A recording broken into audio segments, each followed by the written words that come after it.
about.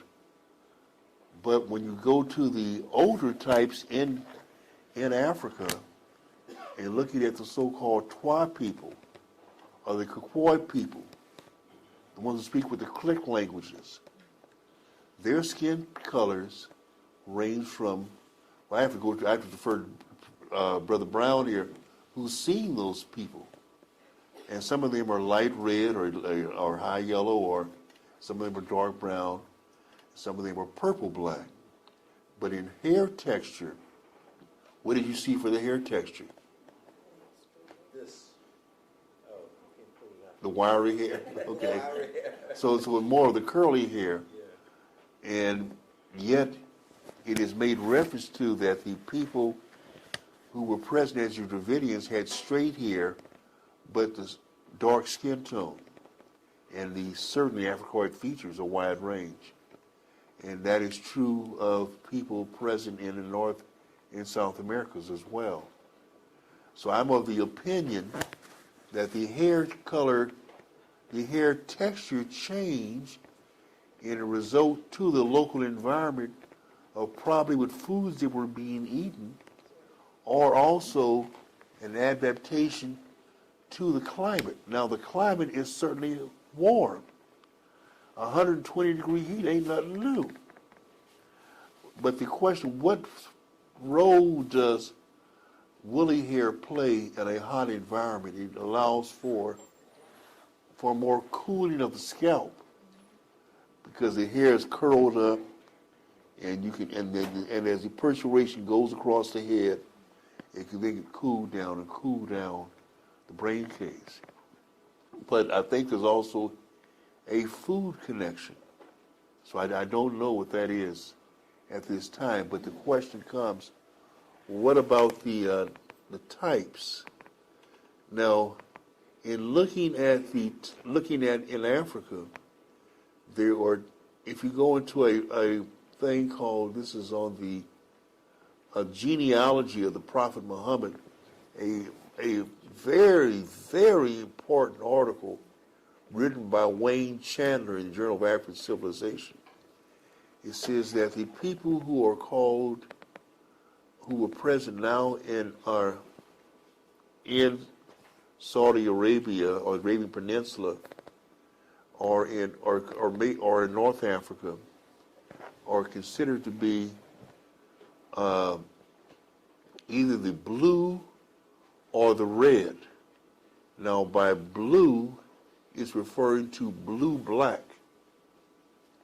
Blue-black. And by the red, it's in reference to lighter tone that might sunburn easier in sunlight. And so you would have, I'm going to go to you next. Hold on a second, man.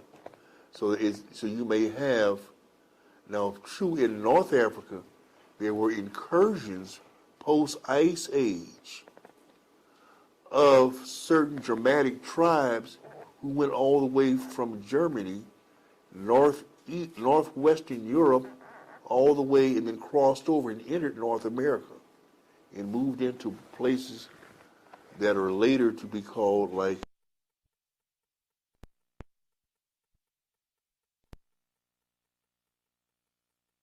so that's a whole other set of questions. But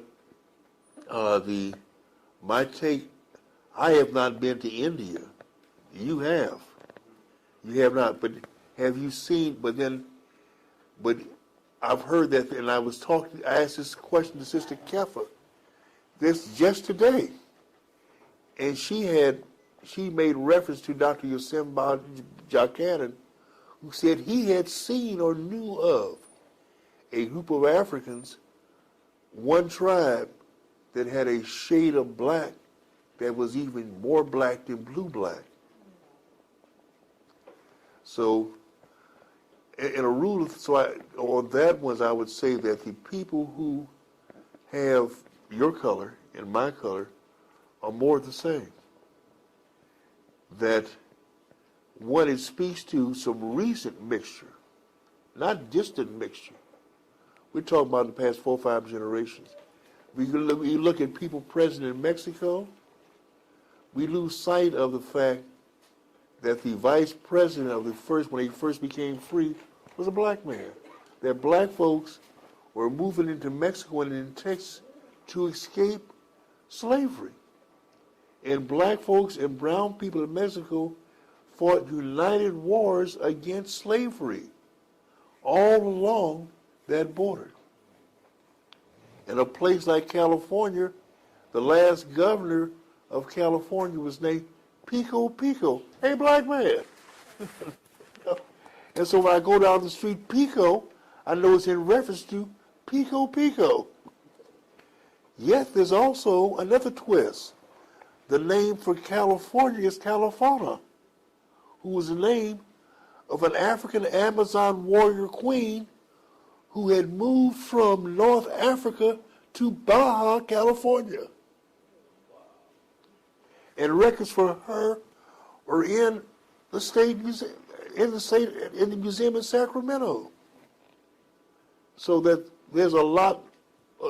One thing that I can say about racism, and that is what Dr. John Henry Clark maintained, and that was in the propaganda and in distorting the information that's being passed on as education, labeling some things as false and pseudoscience, and limiting what teachers can teach to young generations. So we grow not to even to value the dreams that we have. We were having psychic flashbacks about our own departed ancestors, grandma and grandpa, and showed up in your dream because they wanted to look in on their grandchildren, generation in the future, and you thought you were being chased by the boogeyman. Or you were being chased by an evil witch, and it was somebody with your own blood loving you. But you have a question you've been trying to ask. Yes. You said we all agree that there is a race war going on. And so, in this race war, there are terms that are being used that are very unfortunate, and they are really lies, because we refer to northern people as white. Now, I'm wearing what is a true white suit. The so-called Caucasian, he wears a white shirt when he goes to his office. I don't see his skin being the same shade as that white shirt. Yeah. I see him more like pink or like a shaved pink. Now, the black person, no matter how dark they may be, when they intermarry with a so-called white person, we get a brown person, usually. So I'm saying, as an artist, when I mix true black pigment with true white pigment, I get gray. I have yet to see a gray person. I think the terminology is very important, and we as the elder race should set this straight, because when we use English words to describe even I know it's easy, and some people will say, oh, you're dealing with semantics. But it's language. As a student of the method, sounds are very important. When we use the English word, a non-resonating term as black to describe us, we get no resonance. Now, if I use the original term that describes our shade, which is kim or cam, kim has more, and I will ask anyone here to take a experiment, say kim, and then say black. Which has more resonating power and force? Yes. And then again, black contains the word lack, which is not a good mantra for us as a people. So I would say, as an elder race, we ought to be setting the terms that we used to call ourselves and to call the planetary softener or the planetary freshman, so-called white people. Because it's easy for us to say white and black, but it's not true. Yeah, right. So I think we should begin to deal with that. And when I hear the word a white man, I get nauseous, because there are no such people, and we can really cure them of this mad superiority complex that they have if we will just call them as they look, pink. but not even, we don't, in the movie with Clyde Freedom, I think it was, about Denzel Washington, in the court in South Africa, the judge asked him, why do you call yourself black? And Denzel said, well, why do you call yourself white? You are more pink. And the judge says, oh, yes, quite. So he agreed. The baby, the little Caucasian baby is so pink and pretty, they say, but he grows up to be the same shade and all of a sudden becomes white. So I know it seems like No, a moot point, but I think it's very important. Well, I fully agree with your analysis, and I should use the word Kim, and I'll incorporate that in future talks, and when possible now as well. On the question of inserting, that's the difference between dealing with an ideology in which you paint an abstraction for the reality. There is no such thing. Well, as I said before, we're all black, we all are Kim people. We're all Kim people. You can't even be born unless you are a Kim person because of your Kim physiology, your chromosomes, your colored, D-chromo, meaning colored pigments that make up your chemistry. And along with that would say that in a so-called, even the most, and again, the so-called white person, the so-called modified Kim person, skin modified, lacks a certain enzyme in their skin production of melanin, which is called tyrosinase. The enzyme that produces the pigmentation in the brain is called hydroxylase. So that you have a defect in one chromosome, but you don't have it in the other. So that in fact, this is a complex body that may have pink skin, but underneath that pink skin, there's melanin all in the other organs. And now in the person who is an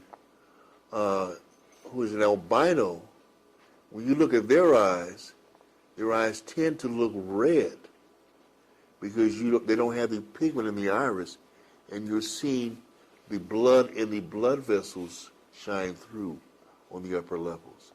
And to some degree, that makes somewhat for that pink kind of color. In a like fashion, when a person loses their blood flow to their skin, they often turn what color? They turn blue. Whereas a black person looks kind of ashen-like. But again, your point is well taken. The correct name is Kim, and it was shown as a hieroglyph with a person kneeling in front of a piece of charcoal wood. So you would have no doubt about it. It was speaking about somebody who was living in a, and each of this says this, these are the dark people of the dark land. No, they took pride in this because they knew that it had very important other effects. So this thing of the land of Kim is very, very important.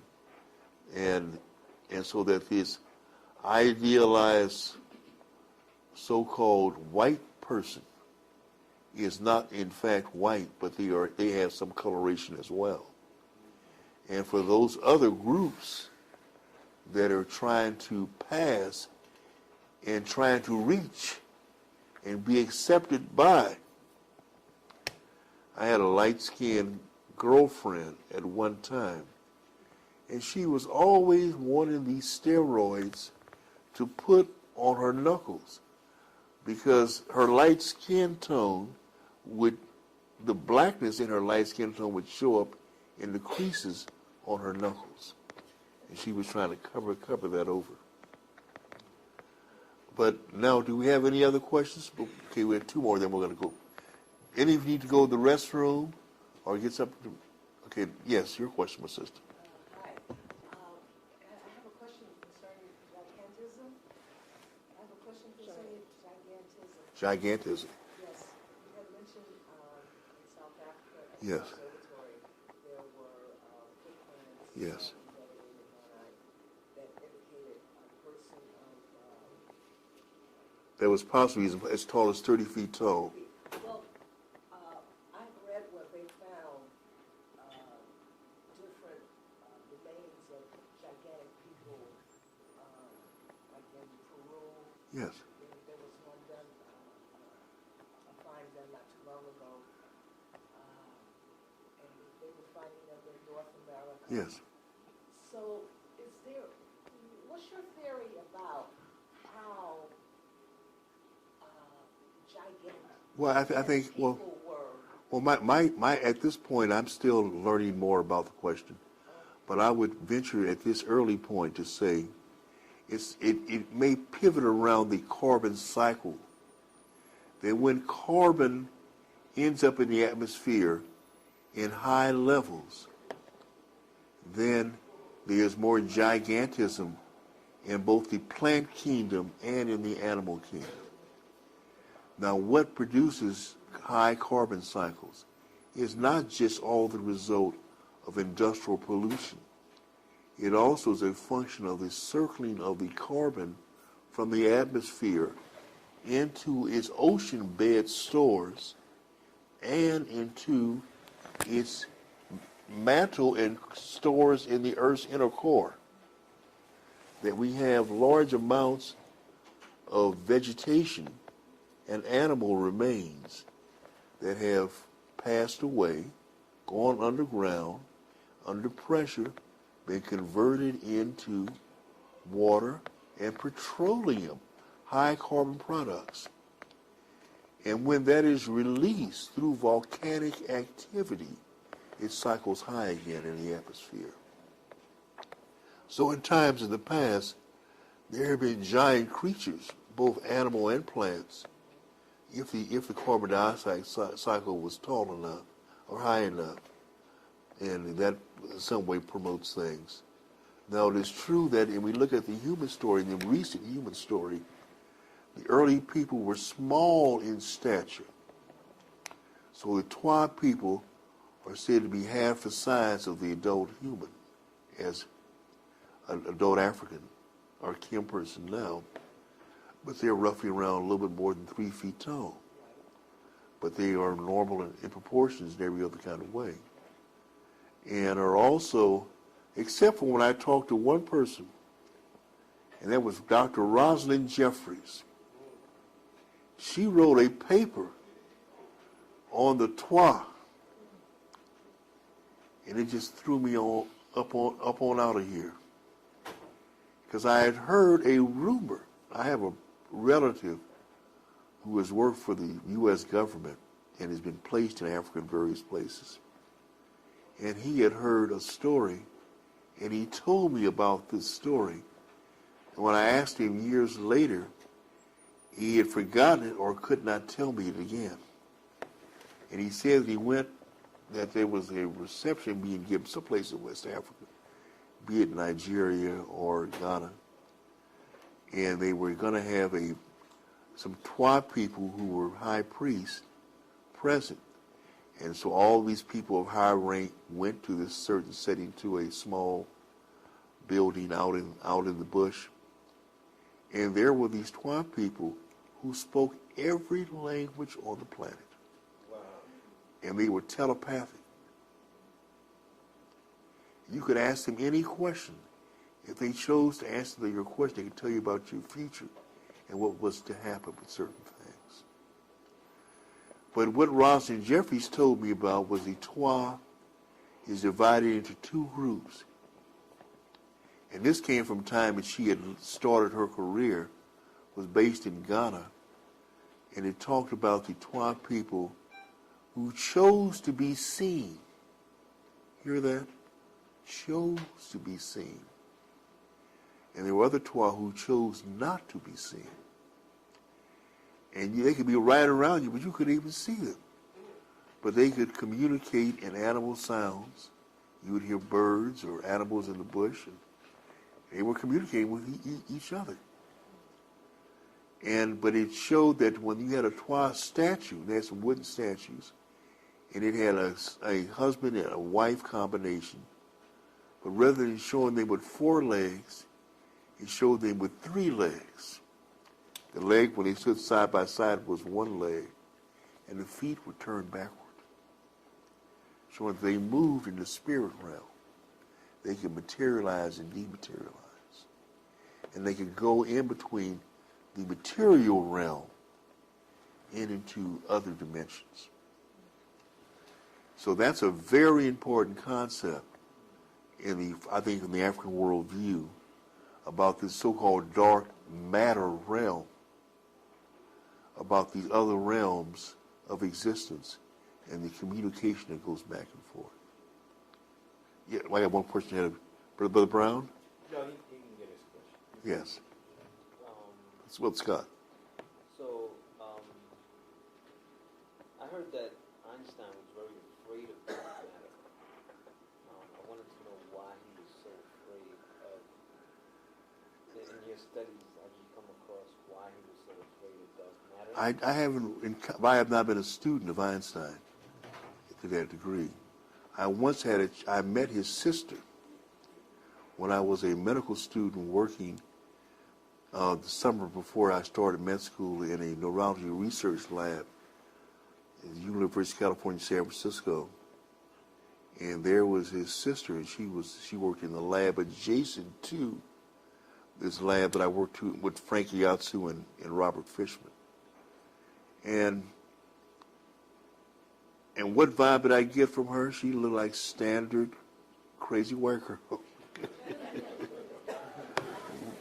Very much stuck on her name. And she asked me one day, out of the blue, what made me want to go into science and to be a physician? And I told her the truth. I don't know. But I've always had a love for science since the very beginning. I didn't tell her about my Flash Gordon days, science fiction days. But I felt that I was being driven, being pulled along. This was not a new thing, like I had done this work before in past lives. So let's just go down with it, So I think back to this observation of how the African world is different, is that it is more in communion with the spirit realm. Now, spirit realm can have high and low. It does. There are some profound demons out there, y'all. There's some, as Sister Kepler would say, there's some profound hearts out there, Hanks out there. And yes, there's some profound angelic beings. And we are gods.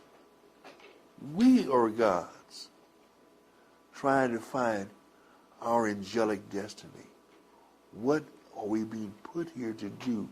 Not well, but perfect.